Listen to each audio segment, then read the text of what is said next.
Hello and welcome to the Tonic Weight Loss Podcast. My name is Harry Hedges and we have got a Mother's Day special. We've got not one but two guests incoming and I'm joined today by the fabulous Tonic patient, Pam. How you doing, Pam? You okay? I'm really well, thank you, Harry. How are you? I'm good and thank you for coming along. It's always a pleasure to host you. You might recognise us from the Sky advert. but no, the topic is Mother's Day. Yes. And I know you're a wonderful mother. But before we go down that road, I'm keen to ask you, what had you tried before looking into weight loss surgery? Well, I was overweight for over 20 years. So I started my first diet at 15, introduced to the red and green diet of Weight Watchers, and from then it's snowballed. So I've done absolutely every diet you could think of. Lighter Life, Slimming World, all of them. And at the point that I came to Tonic, I'd been overweight for 20 years and just needed something. I needed an intervention. Was there a common thing that happened on these diets, like not sustainable? So first, like typically of any diet, the first 6 to 12 weeks, super motivated, losing the weight, seeing the results, feeling good, getting to sort of the 12 to 16 weeks point and becoming comfortable again. Lost that 3 stone, starting to feel good about myself, usually around about summertime. And then by the autumn, you start picking, you start reaching for those comfort foods. And then by Christmas, you've put all that weight back on and January comes and you're starting the cycle again. So I was in a very vicious yo-yo dieting pattern. And as I was getting older, I was approaching 40, it was starting to take a toll on me physically and mentally. And assuming you did lots of research into this industry, what was the standout reason you went with Tonic? So I was advised by my osteopathic surgeon to look at gastric sleeve surgery, and I was actually given the opportunity to apply for it through the NHS. Okay. And once they planted the seed into my head, because I'd never thought that I was a candidate for weight loss surgery. I didn't see myself as morbidly obese. Okay, although my BMI was 42. And on a whole, I was functioning. I was a functioning person day to day. I just had a real bad relationship with food. That's how I saw it in my own mind. But once he dropped that little seed, I started researching, and the snowball was that I wasn't going anywhere outside of the UK. That was my stipulation. I was having it in the UK. So I looked at UK-based companies, and Tonic stood out for me. Firstly, because it felt like a family-run business. It felt like a family. It felt like a community. So when I first spoke to Sarah, she didn't start talking to me about figures. She didn't start talking to me about dates. She wanted to know why. Yeah. Why have you called us today? Why are you here? What are your issues and how can we help? It felt like a solution to a problem rather than a cost. And surgery, I mean, there's so much trust involved, isn't there? That conversation piece and that guidance is so important. And the aftercare played an important role? The aftercare absolutely played a real big part in my success. So I'm nearly 3 years post-op, and this is the longest I've ever maintained any kind of weight loss, my entire adult life. What kind of played out for me was it was very transparent, so it was really easy to access on the website. So I was able to navigate, look at what you did, look at what you offered, and look at how it would benefit me going forward, because I knew that it wasn't going to be an instant solution. I knew that it wasn't just about weight loss, it was about tackling the inside as well, and that was where I really needed the help, because I knew I could lose weight. Done it a gazillion times, but I needed something more, and that's where Tonic and their aftercare came in and played a vital role in my success. I think from talking to you as well, and getting to know you over the last kind of few years or so, it's like, it doesn't strike me that weight is on your mind, really. It's just like a confident person expressing yourself in so many wonderful ways. And I guess that brings me quite nice to my first question around motherhood, because you were somebody who already had children. Yeah. How has it enhanced that relationship? Like, because I imagine it gets to a point where physically maybe playing, whatever it may be, can be difficult. Have you noticed things that have got better, and how has it enhanced that relationship? It's definite. What I will say is and I'll say this, and if you've listened to any podcasts that I've done previously, I had what I call manufactured confidence. So that enabled me to go out into the world feeling absolutely fabulous to a degree. And that's quite common, isn't it? Motherhood on the other hand, yes, I've always been a confident mom. I've always been confident in my beliefs and how I wanted to parent my children and how I wanted to raise them. But there were certain things that I wasn't confident in doing. For example, something as silly as taking the children to the dentist. My daughter had a cavity and I felt embarrassed to go. Okay. Because would they look at me differently because I was bigger? Did I feel... And it's only now I realise, because now if one of the kids have got something wrong, I'm at the doctors with them and I'm sat by their side. But when I was bigger, I really just didn't have the confidence to go because I felt like I looked like I was the problem. But it really does interest me, things like that, because it's things you just never think of, isn't it? No. You know, I mean... It's the little things, and I cover it off a lot in my social media. For me, it's not about the big things.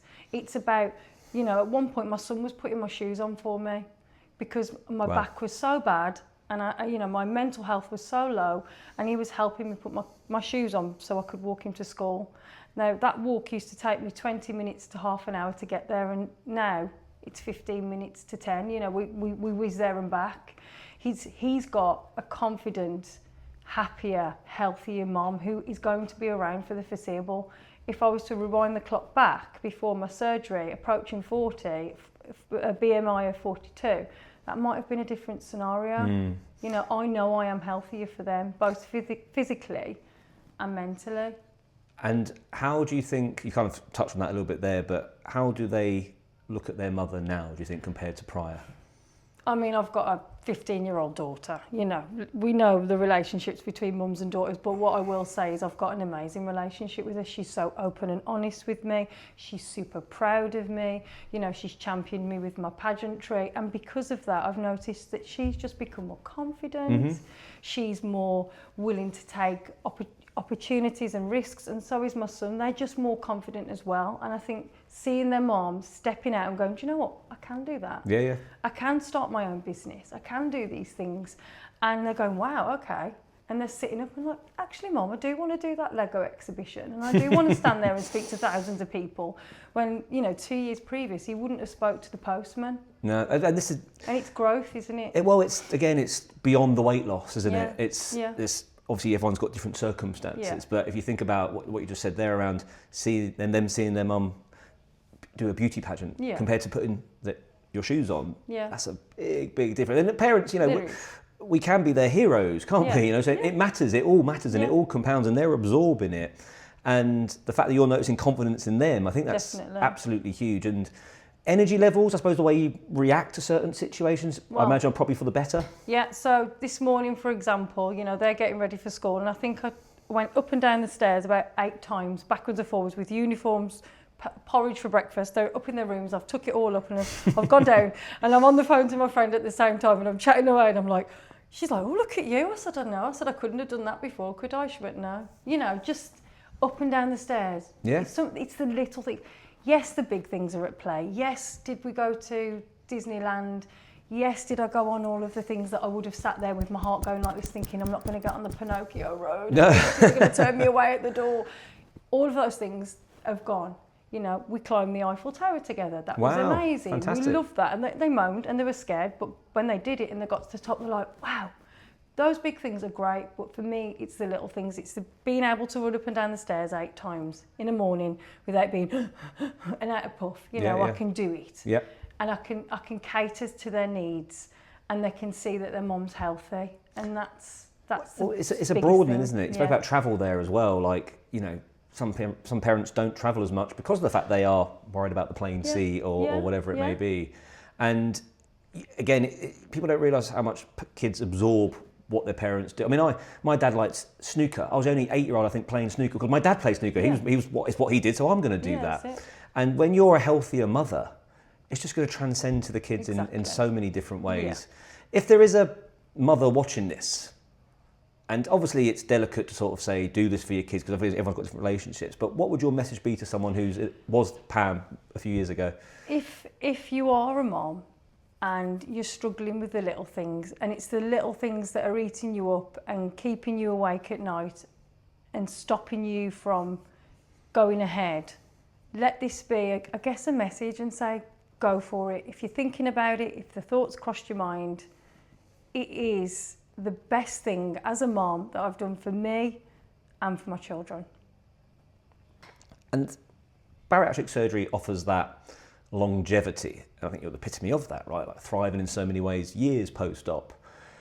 Obviously, weight loss injections are very much in the market at the moment. Was that something that ever was a consideration of yours? Did you try them in the past at all or anything? So 3 years ago, weight loss injections were coined as the skinny jab. Yeah. Yeah. So, and they first came to market on sort of like away from beauty parlours. You could go and get a skinny jab, I believe. But then they moved on to sort of like the online forums and pharmaceutical companies. And yes, I did Saxenda. Okay. So Saxenda was a weekly jab, if I remember, or a daily. Might have been a daily jab. And I did it. And I had fantastic success, I won't lie. You know, I lost the weight. Not all of the weight. I lost the typical weight that I lost every year, which was 3 stone. But then finances played a part. I think it was £180, if I remember rightly, or thereabouts for the injection. And unlike my sleeve, which is a tool that I've got that if finances got for your life, a long way, it's done. Yeah. You know, it's the first thing to go. I'm a mom. You know, when things get tough, the first things that go are things that are like... For you. Yeah, pleasurable needs that I don't need, like nails, hair, these things, you know, they think, oh, well, the jab would have been the first one. So it went anyway. We'll go around the houses. It went, and my weight came back on. And then I went back on it. I thought, panic. And it didn't work for me. It just didn't work. That was the second time around, placebo effect, but it just didn't work. And I was like, I'm not getting this lovely result that I had before, this food noise. It wasn't the shock factor. And then that was the summer before I had weight loss surgery. So the year before I went ahead. So you lost 3 stone then and put it back on again? Oh yeah, well I went back up to, so by the time I walked through Tonic stores, I was 20 stone 8. So yeah. And then how much have you lost in total now, if you don't mind me asking? Just under 10 stone. Wow. Yeah, Okay. just under. So I'm hovering. I do a lovely sort of hover between 4 or 5 pounds. So it's normal. Which is normal and nice. Absolutely, and it's typical. But what I do, and my top tip is I measure my waist. Okay. So if ever there's a fluctuation on the scales, I'm like, oh, that looks a bit scary. I just measure my waist, and if my waist is saying what it is, then I say I'm fine, because water retention, hormones, monthly movements and things like that can have an impact absolutely, on how you weigh. Sometimes a typical parent thing can be, I haven't got time to lose weight, I haven't got time to exercise. Yeah. How did weight loss surgery help with that? So weight loss surgery gave me a reset, and I saw my weight loss surgery as a new beginning. So from that very moment that I went onto liquids, I saw that as a new start, a rebirth. So everything that I had done previously, I decided to undo and listen to the experts, listen to the surgeon, listen to the aftercare team, and utilise all of those new tools and move forward. Mm-hmm. Yes, it does get busy. So I've joined back at the gym, and sometimes life's busy, and like kids, family life, they're paramount. Of course, yeah, of course. But you try and make time. It's making time. And for me, as long as I can get in the gym or get some physical activity in 3 times a week, I'm happy. That's sustainable for me. And do you find, because you're doing that, you're noticing that, how old are your little ones? So I've got a 10-year-old who's a fairly sedentary 10-year-old that enjoys Lego. Legos is the, okay, you mentioned earlier on, yeah, nice. He loves Lego. And then I've got, like I say, my 15-year-old who is... I had to be very careful actually, because when I had my weight loss surgery, she was going through that lovely change from being a little girl to a teenager. Yeah, of course, so I've had to be really careful, because suddenly she's watched mum going from eating normal portions to very small portions. And what I didn't want her to think was, well, that's okay. Well, if my mum's only eating, half a ramekin, well, maybe I can only eat half a ramekin of food. And I explained to her, I said, look, what I've had is a physical change. I don't have the same size tummy as you. You still need to eat this. I will eat what I need over a day in smaller meals. You need to sustain yourself, because your body's doing what it needs to be a grown woman to be able to grow up and have babies and things in the future. So you have to be careful. So I've had to be really careful. I think it's put you in a position to allow those conversations. Because I think when somebody's of a higher BMI, there's different things that can happen, right? But it can be very stressful, pressure cooker, and to the point where maybe that gets left to one side, and then suddenly the children can go in that position as well, right? And I think what you've done is you've taken your life back to allow yourself to give the best advice to your children, and isn't that the most wonderful thing we can do as parents, you know? I mean, I don't put them under any pressure. For me, they've got to find their own way in the world, you know, with my guidance. But I'm not there. They'll be who they're going to be, in my opinion. As long as they're loved, cared for, and they go to bed in a nice clean bed at night and they wake up when there's food in the cupboards, they're going to be absolutely fine. You know, I don't put them under any pressure. And do I drag them out and climb them up a big hill on a Sunday? Absolutely. Yeah. Why not? but also, you touched on something earlier on, like subtly in one of your sentences around longevity and living longer. Yeah. And, you know, I've got parents who are very lucky to spend time with their granddaughter and stuff. And just we know the stats show bariatric surgery around 7 to 10 years extra on your life compared to what would happen before. I think people will thank themselves, you know, for taking that moment.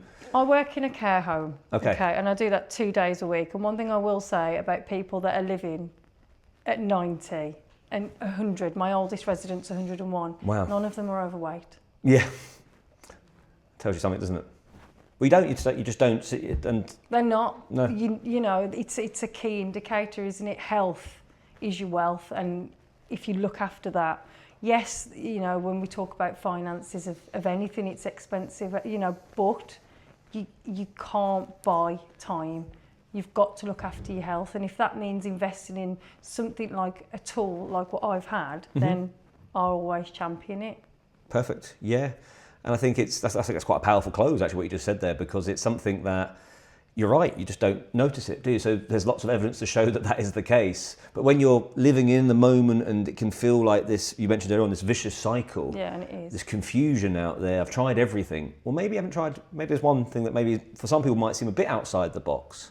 But particularly if you are a mother or a father, then, I mean, well, maybe if you don't mind bringing that to a close, what's your number one tip to anyone who's thinking about going down this road?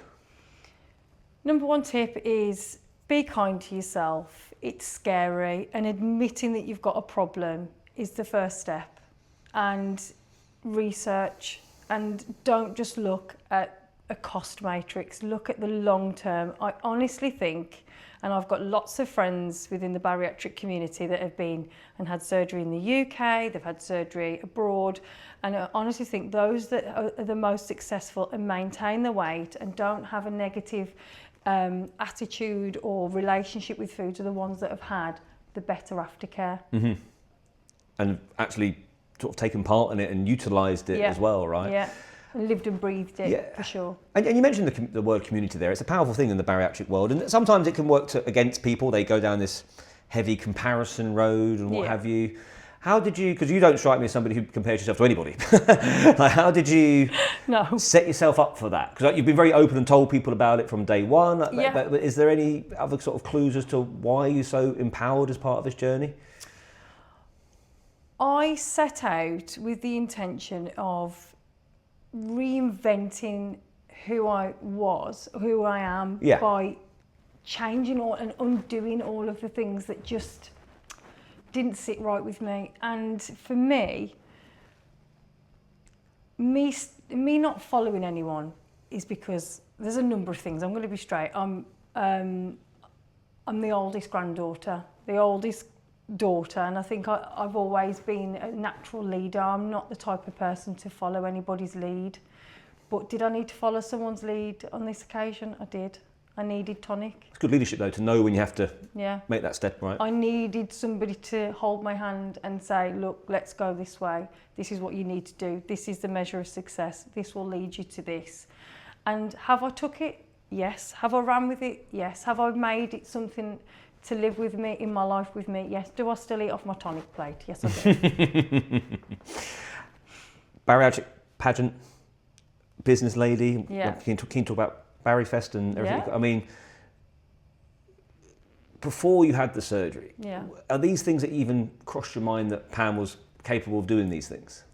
I had my manufactured confidence, and if somebody said to me, you could do something, for example, before I had my back had really gone sort of bad ways, before my back deteriorated, I was a semi-finalist for Miss Curvaceous. Oh, okay. Miss Curvaceous, and you know, I took that.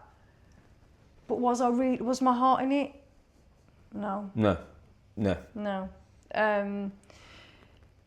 Miss Bariatric as a whole, it was about celebrating my success, celebrating my weight loss. I didn't anticipate to win. I didn't anticipate to come away with a crown. I just wanted to go. The first time was just to go and experience it, and the second time was just purely for the pleasure of it, to do it, and I did it, and yeah. You must have fancied your chances the second time. Well, It was a tonic take. What can we say? Yeah, first time's nice to be a second time. Let's take the title home, shall we? You know, bring it back. Yeah, bringing it back. But no, and obviously we sponsored you as part of that, and it was great. so wonderful. And I was there the first time round, and it was awesome. Yeah, like you've supported me, you know, from the very beginning, from the first TikToks that I put out. You know, you guys have backed me all the way, and I couldn't ask for a better support network from Tonic, you know, from the very beginning, not just the aftercare. Like, I genuinely feel a part of a family. Yeah, we are. You know, with all the patients and the friends that I've made, to you guys, the team, like there's just been lots of it, and I'm so excited. I even said to my husband on the way over, I was like, sometimes I pinch myself that these little moments get to happen for me, because me 3 years ago, not being able to put my shoes on, it's mad. It's just madness. Well, as we spoke about earlier on, that on our Sky advert that we did, people generally say, like, are they actually real patients? Do you pay those guys? It's like, no, these are actually just patients. They want to do it. Yeah. And that was up in Liverpool. We travelled there together. It's just awesome. But it's sometimes people don't see that side. No. You know, that it's actually, there's this community together. Even this today, right? This is going to go out there. And I always think these podcasts and everything like that, even if it's just one person listens to the words that you say so bravely and strongly there, if it makes that difference to make that change, the knock-on effect of that is incredible, right? Yeah.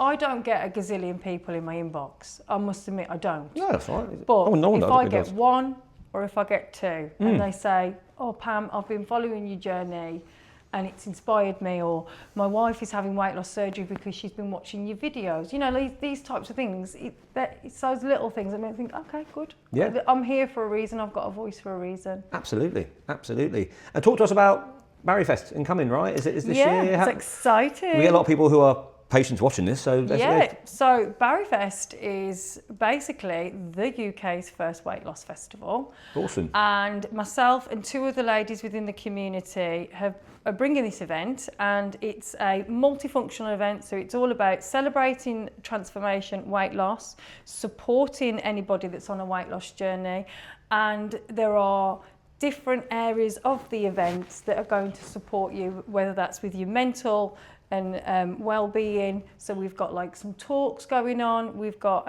exercise classes, we've got comedians, we've got DJs, yeah, fantastic, live music, and just about bringing all of the community together, you know, fantastic. Not just even the bariatric community, it's the weight loss community as a whole. And people can find that on your Instagram? Yeah, they can find that on our Instagram, they can find that on our TikTok, so it's Barryfest, and we've also got a website, so that's www.barryfest2026.co.uk. Awesome. Pam, thank you so much for everything, everything you do, and no. great words in there. And I think, you know, if anyone's going to showcase how wonderful this journey is and encourage a mother to maybe make that change, because it is a nerve-wracking thing, and to make that call to reach out to Tonic, then I think you're the absolute perfect person. So thank you so much. No, you're very welcome. Thank you.